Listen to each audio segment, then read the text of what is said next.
Dag Sophie. Eigenlijk is het Anne-Sophie, Erik. Ah oui, Anne-Sophie, ben c'est un très joli nom, Anne-Sophie, mais je trouve qu'Eric, c'est quand même beaucoup plus facile. Hein? Een beetje misschien. Ja.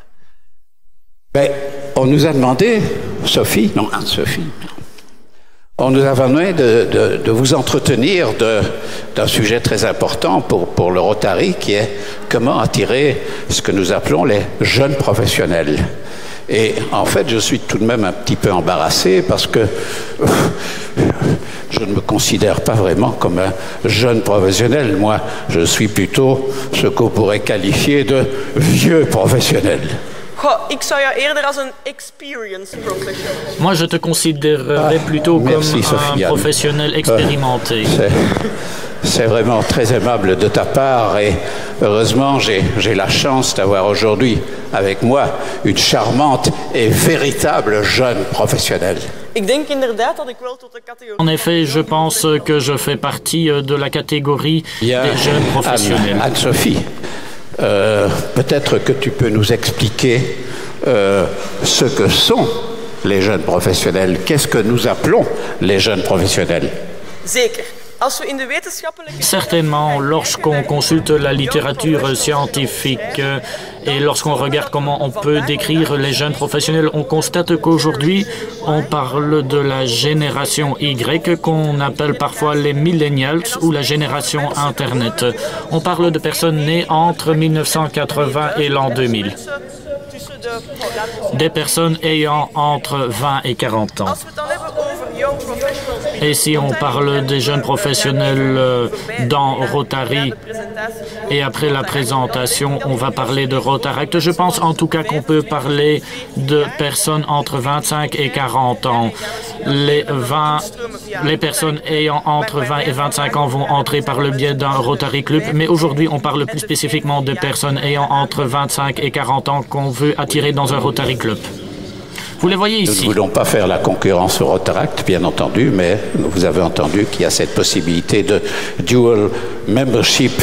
Et alors, tu nous présentes une magnifique image de ces jeunes professionnels, comme ils sont beaux, mais tout de même, ils ne sont pas tous vêtus d'un costume Cerruti, où les dames ne portent pas des tenues de Massimo Dutti. Moi, je connais des jeunes professionnels qui sont très élégants en jeans et en basket. Hein, qu'est-ce que tu en penses? Dat klopt zeker. Ik denk niet dat de outfit de Rotariër... Oui, ce n'est pas l'habit qui fait le rotarien, mais plutôt son approche générale. La question aujourd'hui, ce n'est pas de savoir comment les rotariens s'habillent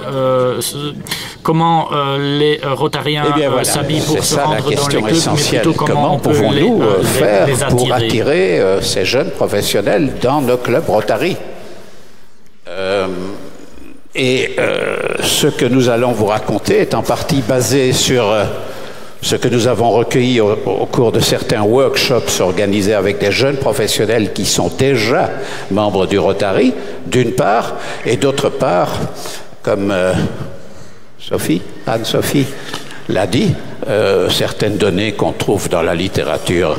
Mais pour bien savoir, connaître les trucs, les tips pour attirer les jeunes professionnels, il faut d'abord chercher à comprendre un petit peu leur mentalité, comprendre leur comportement, quelles sont leurs caractéristiques principales.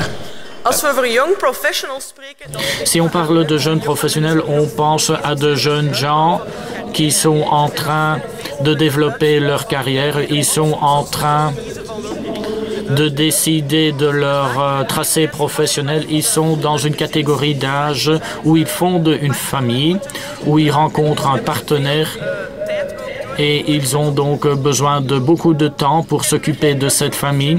Ce qui est également une caractéristique pour cette catégorie Y, c'est que l'équilibre vie professionnelle, vie de famille est très importante. On veut profiter de la vie, on veut passer du temps avec sa famille. Les deux premiers points, la carrière professionnelle et la création de la famille, démontrent une chose très importante, c'est que ces jeunes professionnels disposent et démontrent une grande capacité d'adaptation, une grande flexibilité. C'est ce qu'il leur faut pour réussir dans ces deux actions principales. Et alors, quand je pense à l'équilibre comme tu as dit, vie professionnelle, vie privée, qui pour ces jeunes est très important et sans doute plus important que pour la génération des papy boomers, pardon. Ça démontre peut-être qu'ils font preuve d'un certain égocentrisme. Ce dont il faut également tenir compte lorsqu'on parle de jeunes professionnels et lorsque je regarde les personnes qui ont le même âge que moi, eh bien on constate qu'on a très peu de temps. On consacre beaucoup de temps à notre famille, à notre travail et c'est quelque chose qu'il faut garder à l'esprit lorsqu'on veut attirer de jeunes professionnels. On le verra tout à l'heure. Comment est-ce qu'on peut les attirer? Comment est-ce qu'on peut les fidéliser dans notre club? Si en tant que rotarien expérimenté, vous voulez attirer quelqu'un, vous devez accepter c'est quelqu'un qui est fortement occupé et qui n'a pas beaucoup de temps, mais qui souhaite malgré tout s'engager pour une bonne cause. Ce qui se passe avec nos enfants, peut-être nos petits-enfants, cette génération me semble courir tout le temps. On court pour aller travailler, on court pour se livrer à ses hobbies après les heures de bureau, on court à gauche et à droite pour les enfants, pour leurs activités ludiques et sportives, etc. Je crois que c'est une caractéristique très importante, c'est que nos jeunes professionnels vraiment courent tout le temps après le temps. Et alors il y a quand même une chose, je voudrais venir un moment, on a parlé du salaire qui pour cette génération semble être une priorité moindre parce qu'il privilégie davantage l'équilibre vie professionnelle, vie privée. C'est que ils montrent aussi, à travers leurs activités professionnelles, un sens plus relatif de la hiérarchie. Ce n'est plus la bonne vieille autorité comme nous l'avons connue à notre époque, peut-être d'anciens militaires, etc. Non, l'autorité par cette jeune génération est moins bien acceptée en général, mais d'une façon différente. Il faut bien réaliser ça aussi. Ne vous y méprenez pas, Eric, ce n'est pas parce qu'on a suffisamment de temps qu'on ne veut pas s'engager. Bien au contraire, la génération Y est connue pour le fait qu'elle est fortement préoccupée au sujet de la qualité de vie, pas uniquement dans leur propre chef, mais également dans le chef de leur environnement et également par rapport à la qualité de vie des personnes plus défavorisées. On s'occupe des réseaux professionnels et des réseaux locaux. On veut s'engager en faveur de la communauté, en faveur de notre environnement. Mais nous plaidons pour des actions ciblées. On veut voir rapidement le résultat de notre engagement. Oui, comme disait Anne-Sophie, ils attachent une grande importance au réseautage, le réseautage d'un point de vue social et même d'un point de vue personnel. Mais il y a une implication très importante, c'est que ces jeunes-là, ces jeunes professionnels, maîtrisent parfaitement les outils informatiques. Ça, c'est important pour nous de comprendre ça.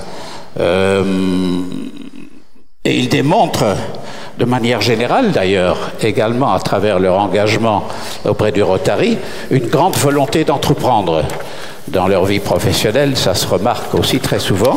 Il suffit de penser aux nombreuses start-up qui naissent un peu partout.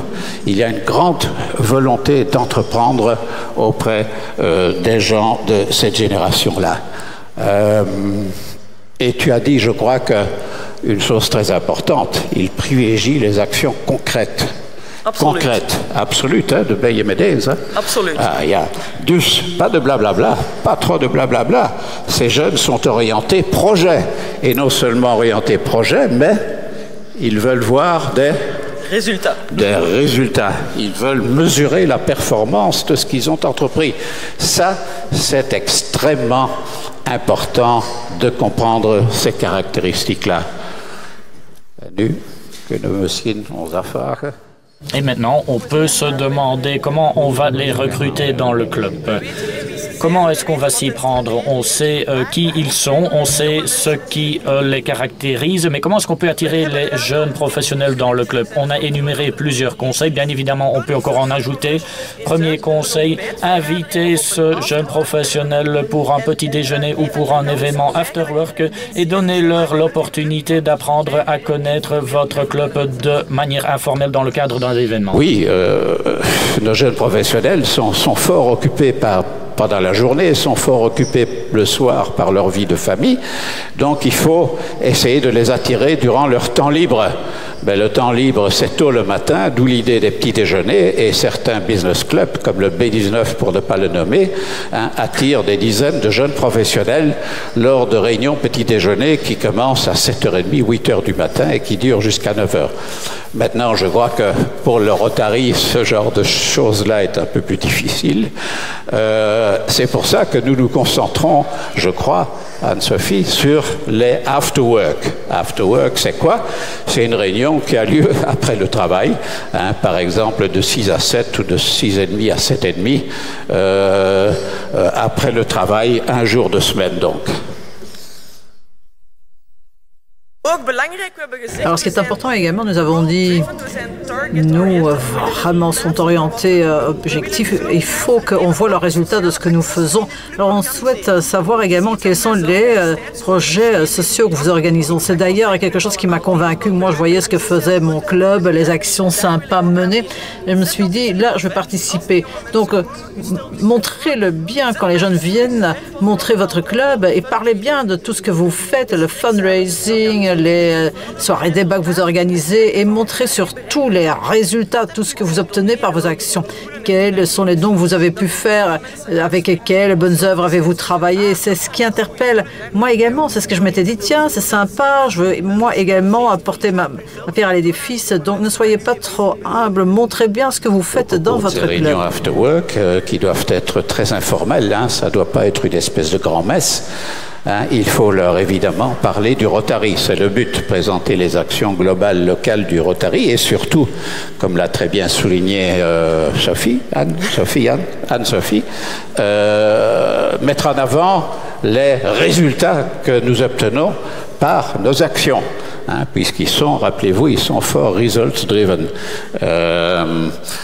Donc voilà quelque chose de très important. On peut évidemment meubler ces afterworks par une petite conférence. Je crois que ça peut, sur des sujets qui intéressent les jeunes, par exemple, je dirais moi des petits sujets d'actualité, mais ça ne doit pas durer très longtemps puisque cette réunion en tout dure maximum 1 heure. Invitez-nous également à une activité de la zone ou d'un club du zone. Il y a plein de chouettes orateurs qui sont invités partout dans notre district. Alors, invitez les gens à venir et écouter. Quand les jeunes voient le contenu, bien sûr, qu'ils seront motivés à libérer du temps pour également venir à vos activités le matin ou le soir. Oui, ce que Anne-Sophie dit, c'est qu'il faut utiliser les ressources, pas seulement du club Rotary en question, mais de la zone, au moins les ressources disponibles dans la zone. Et dans cette zone, il y a de magnifiques actions sociales qui sont entreprises et il faut les mettre en lumière. Et il y a aussi, la plupart du temps, des conférences très internationales. Alors une façon d'attirer les jeunes prospects, les prospects jeunes professionnels, ce serait de les inviter à l'une ou l'autre conférence organisée dans la zone, mais évidemment, connaissant votre prospect, il faut essayer de viser un sujet de conférence qui correspond à un de leurs centres d'intérêt. Par exemple, si vous avez un jeune professionnel qui s'intéresse particulièrement au changement climatique, eh bien, on peut envisager de l'inviter à une conférence organisée par un club sur la voiture électrique, par exemple. Là, il y a des chances qu'il soit vraiment attiré pour venir écouter cette conférence dans un club Rotary. Voilà donc quelques-uns des tips, des idées pour attirer les jeunes professionnels au sein de vos clubs. Mais une fois qu'ils sont au sein des clubs, Qu'est-ce qu'il faut faire, Anne-Sophie? Alors ensuite, lorsque ces jeunes sont membres, il faut que ces jeunes restent membres. Il faut éviter qu'après quelques mois, après quelques années, les jeunes quittent le club. On souhaite les retenir dans le club, voir alors comment rendre le club plus attirant pour que les jeunes restent. Apparemment, il y a des statistiques et qu'après 2 ans, les jeunes partiraient. Enfin, ce n'est pas le but. Donc, comment veiller à ce que ces jeunes restent dans notre club? Alors, première possibilité, et d'ailleurs nous en avons déjà parlé avec Isaline, c'est une réduction de la cotisation. Les jeunes, souvent, n'ont pas encore un revenu fort élevé. Les jeunes ne sont qu'au début de leur carrière, ont des frais élevés, logement, famille. Donc, peut-être que cette cotisation est trop élevée pour les jeunes. Alors, peut-être que jusqu'à 35 ans, à 35 ans, on est sans doute déjà un peu plus lancé dans la vie professionnelle. Peut-être que jusqu'à 35 ans, on pourrait appliquer une réduction de la cotisation pour qu'il n'y ait pas de barrière de cotisation est un système parfaitement admis par le Rotary, ne l'oubliez pas. Organiser des réunions le soir sur l'heure de midi. Souvent, ces jeunes ne peuvent pas quitter le travail ou doivent avoir un employeur fort flexible ou être indépendant, mais souvent, cela ne marche pas quand on n'en est qu'au début de notre carrière. Alors, pensez à des réunions le matin, le soir et limiter également la durée de ces réunions parce oui, voilà, que nous avons c'est très important. Hein. Contrôler la durée des réunions. Moi, je constate que beaucoup de réunions traînent en longueur parce que, pour différentes raisons, peut-être que l'ordre du jour n'est pas bien structuré, etc. Mais si c'est une réunion apéritive de 7h30 à 8h30, il ne faut pas que la réunion traîne encore à 9h du soir. Hein. Nos jeunes professionnels, ils ont envie d'être chez eux à la maison et de s'occuper un peu de leurs petits-enfants, par exemple, de leurs enfants. Ensuite, la présence, l'assiduité. Peut-être que pas chaque semaine on pourra assister à vos réunions parce que peut-être qu'il faudra également qu'on assiste à une réunion au travail ou peut-être qu'on aura la charge des enfants si on n'a pas de babysit. Donc peut-être bien qu'on ne pourra pas assister à toutes les réunions. Alors soyez tolérants. Alors accepter une assiduité, une présence de 50%, accepter peut-être également que les jeunes participent à une réunion apéro, mais alors peut-être ne viennent pas à une autre réunion. Ne me comprenez pas mal, hein? Ce n'est pas qu'on ne souhaite pas venir ou qu'on ne viendra pas, mais soyez tolérants avec nos agendas. On ne peut pas non plus chaque semaine toujours venir au club. Des dîners, 2 à 4 dîners par mois, c'est évidemment une charge financière pour ces jeunes professionnels, donc d'où l'idée de tolérer qu'ils ne viennent par exemple qu'à des réunions apéritives pour ne pas devoir financer les dîners. Nous en avons déjà parlé à juste titre. Comment est-ce qu'on pourrait mener les Rotariens en masse vers le Rotary? Je pense que c'est une bonne idée si on voit d'autres jeunes dans un club. Donc, veillez à voir des jeunes dans votre club pour que ces jeunes se sentent bien dans votre club, pour que ces jeunes n'aient pas l'impression non plus d'être finalement un peu l'élément rare. Il y a souvent plusieurs générations dans un club. Chez moi, dans le club, tout se passe bien. Moi, je trouve ça fort enrichissant de pouvoir parler avec des gens avec plein d'expériences, qui ont une expérience de vie. Et pour eux, c'est peut-être sympa si je leur donne quelques atouts, quelques tricks and tips pour l'utilisation de Facebook. Alors, veillez à ce que ça se passe bien dans votre club pour que les jeunes puissent s'intégrer facilement dans ce groupe de personnes plus âgées, plus expérimentées. 2 points très importants. Hein. D'abord, veiller à ce qu'il n'y ait pas un seul jeune professionnel dans le club. Il faut créer un noyau. Je crois que le Rotaract a mis le doigt sur cet aspect-là des choses aussi, un noyau de jeunes qui ne se retrouvent pas tout seuls.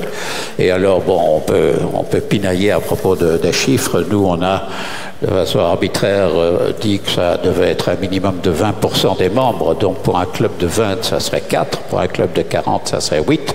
Mais voilà, il y a un noyau de jeunes qui existe, qui peut mener une existence au sein du club. Mais il faut évidemment veiller à une bonne entente entre les générations, puisque dans les clubs, il y a quand même pas mal d'anciens. Il faut que ces jeunes sentent qu'ils font partie du club. Alors, n'ayez pas peur non plus de nous donner des responsabilités. On est jeunes, on souhaite avancer, on souhaite s'engager. Donc, oui, permettez-nous quand même de vraiment de prendre en charge une collecte de dons ou de nous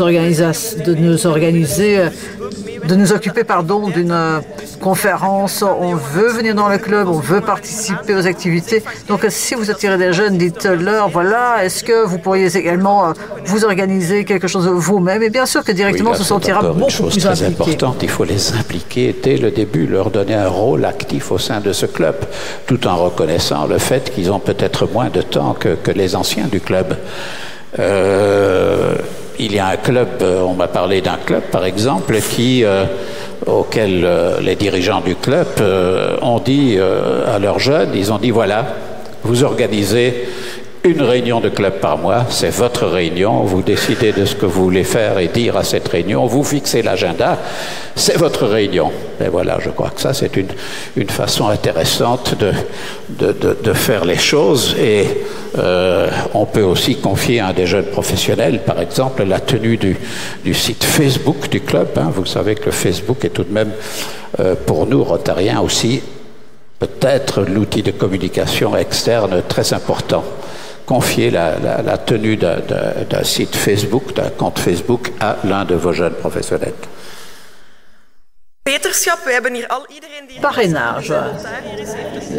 Tout le monde ici dans la salle, un parrain, une marraine. Alors ne l'oubliez pas, ne le perdez pas de vue.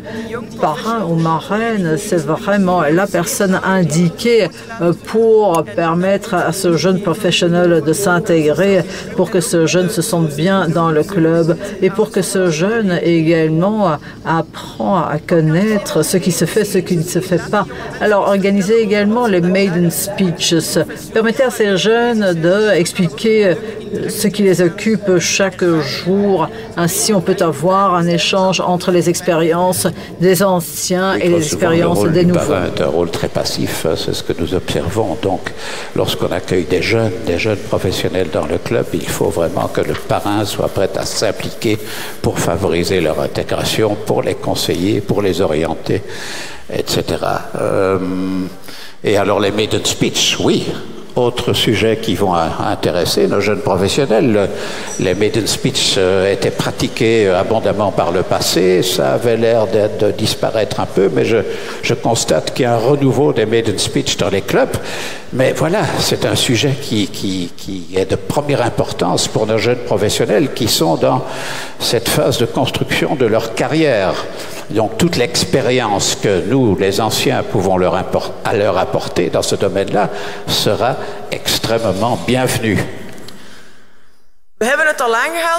Alors, nous l'avons déjà mentionné, organiser des occasions de réseautage pour ces jeunes, par exemple les réunions after work, mais utiliser également Facebook, LinkedIn, la carte postale jaune, ça ne fonctionne pas plus vraiment pour nous, ni la poste. Donc, nous, on est la génération WhatsApp, mail, etc.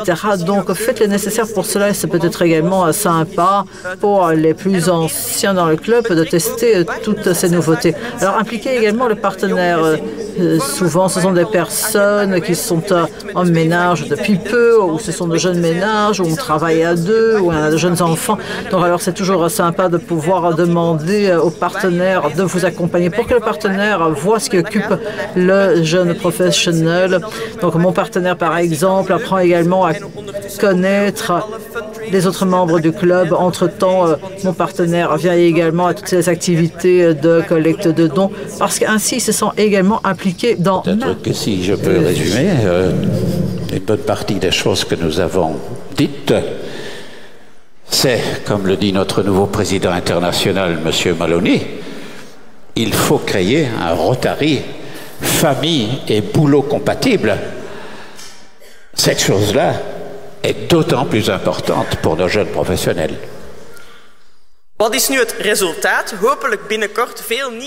Quel est le résultat? On espère avoir beaucoup de jeunes membres. Et peut-être que le résultat de votre action, ce sera celui-là. Ce n'est bien sûr pas le but. Et finalement, est-ce que vous souhaitez plus de jeunes professionnels dans votre club? Alors, soyez le changement et réalisez-le. Sophie.